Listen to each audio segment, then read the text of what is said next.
মাগুরা ২ আসনের সাবেক সংসদ সদস্য বীরেন শিকদের তার আব্বার নামে একটা প্রতিষ্ঠান ছিল, এখান থেকে প্রায় ১০ কিলোমিটার হবে। আর আমার এই কলেজের লগে আলট্রা প্রপারে থাকার কারণে সে এই প্রতিষ্ঠানটা ভালোভাবে উন্নয়ন করতে দেয়নি। তার বাবার প্রতিষ্ঠানটা সে ভালো উন্নয়ন করেছে, সরকারিকরণ করে ফেলেছে। এ কারণে চাইছে যে আমার এই প্রতিষ্ঠানটা তো উন্নয়ন না হয়, সেভাবে বাধাগ্রস্ত করেছে। আমার কোনো প্রতিষ্ঠান করতে দিইনি, আমার এই হয়রানিমূলক অনেক মামলা দিয়েছে, অনেক দৌড়ঝাঁপ করেছে।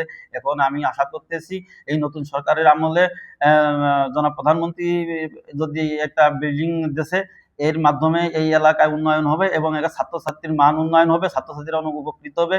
এই গ্রাম এলাকায় একটা কারিগরি শিক্ষা প্রতিষ্ঠান থাকলে এই এলাকায় কর্মসংস্থানের বৃদ্ধি পাবে। এখন আমি আশা করতেছি যে এই বিল্ডিং এর মাধ্যমে আমি এই প্রতিষ্ঠানের শিক্ষকদের সুন্দর, ছাত্রছাত্রীদের ভালো শিক্ষা, সরকারের এই আমি আশাবাদ করতেছি সরকারের এই উদ্যোগটা দ্রুত বাস্তবায়ন হোক, যাতে এই এলাকায় উন্নয়ন হয় এবং ছাত্রছাত্রীদের জীবন মান উন্নয়ন হয়।